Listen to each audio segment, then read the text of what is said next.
So, spring into action, deepening our faith. Okay? So, spring into action, that's our theme for our community first quarter event. So, how many of you know that spring is a time of renewal? It's a time of growth, right? And fresh beginnings. As a church family, this is the perfect opportunity for each and every one of us to spring forth into action and nurture our spiritual walk with God. So, as the nature, have you seen the trees from winter time? The leaves fell on the floor, and then what happens? The next season, Yes. it's spring, right? So this is the spring. So just as the nature awakens after winter, we can awaken our faith as well and strengthen our relationship together with the Lord and encourage one another in our journey. So spring into action, it's not later. Not when life settles, not when, when I feel ready. That's when I want to grow. No, not. It's not supposed to be that way, but it is now because we know that season always change, right? Yeah. Season is shifting, and so must we. As children of God, we don't grow by accident. Souls don't flourish by neglect. So nothing beautiful in God's creation blooms without intentional care. And neither do we. So spring reminds us that there are dormant things in our lives that can live again. Okay? But they only thrive when they are being nurtured. It's kind of like a plant in a soil. When the plant is not being fertilized, you know that, right? When you don't put all those things, fertilizer, it's not being watered, it's not exposed to the sun to get more nutrients, what's going to happen? Do you think the plant will live?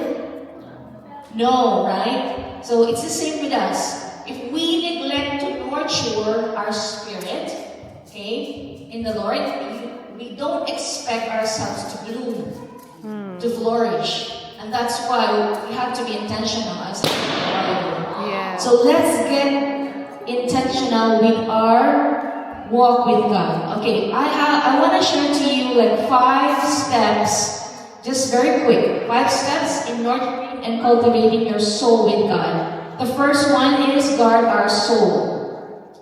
In Deuteronomy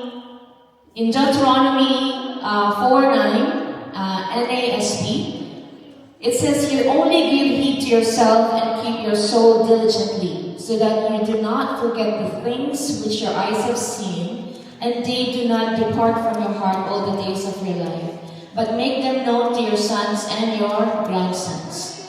So what did I say? First step to nurture and cultivate our soul is what? To guard it. So this is the command of God.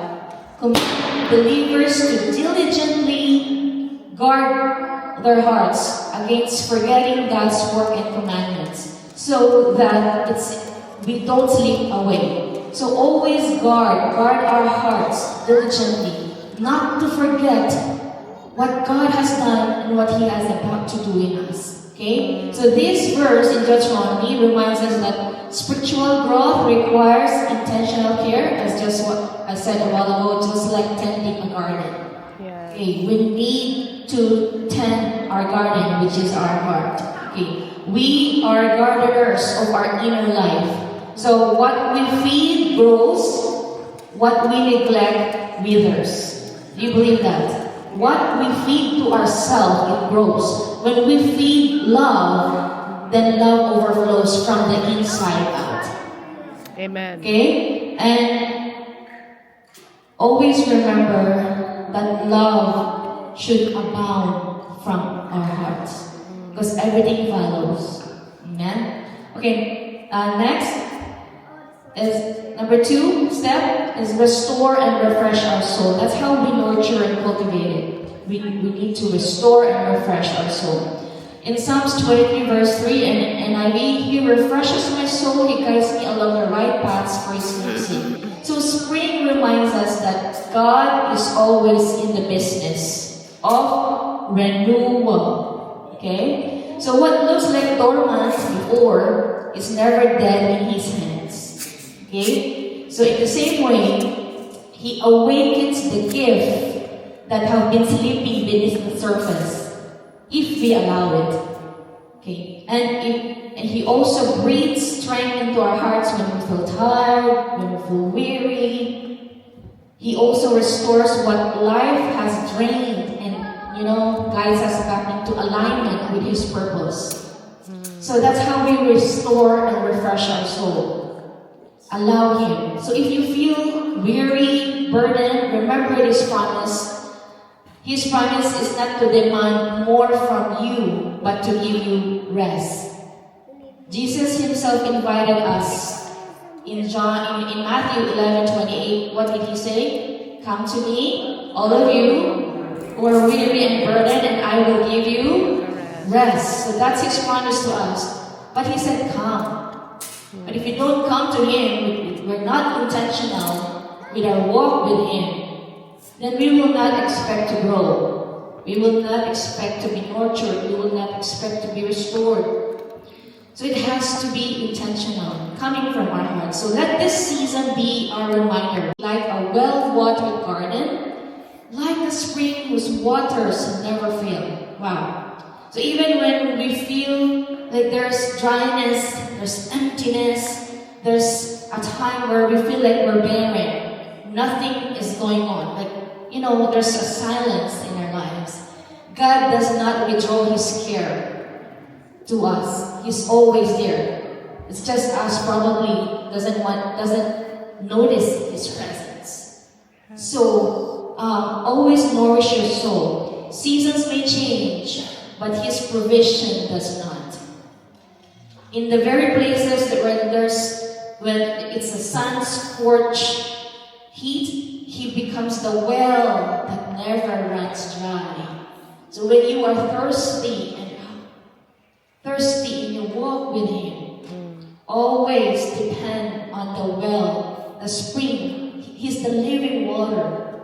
Amen? Yeah. He never runs dry. So He causes inner flourishing even when, our outward circumstances feel empty. Christ Himself is the nourishment our soul craves. Do you believe that? Yes. Because He said, I am the bread of life. Okay? So just as spring brings new life to what looked like it's lifeless, Jesus continually feeds us and strengthens us and sustains our inner being. Our soul is not dependent on the season you're in. It's not dependent. Our soul, our joy, our walk with Him is not dependent on what season we are in. We are dependent on the Savior Himself, who walks with us daily, who promises us to guide, to satisfy us, and strengthen us always. Amen? Amen. Fourth one, cultivate wisdom in your heart. That's how we nourish and cultivate. Cultivate wisdom in your heart. Proverbs 2:1-5 NLT, New Living Translation. The Word of God says, my child, listen to what I say and treasure my commands. Tune your ears to wisdom and concentrate on understanding. Cry out for insight and ask for understanding. Search for them as you would search for silver. Seek them like hidden treasures. Then you will understand what it means to fear the Lord. And you will gain knowledge of God. For the Lord grants wisdom, from His mouth comes knowledge and understanding. So growth happens when we actively receive and treasure and then respond to God's Word. And allow the Word of God, the promises of God, to take root in our hearts and in our spirit. Imagine if your plant is placed in a shallow soil, okay, there's no root, diba? There's no root because it's just shallow. Do you think it will produce? Do you think it will, burn?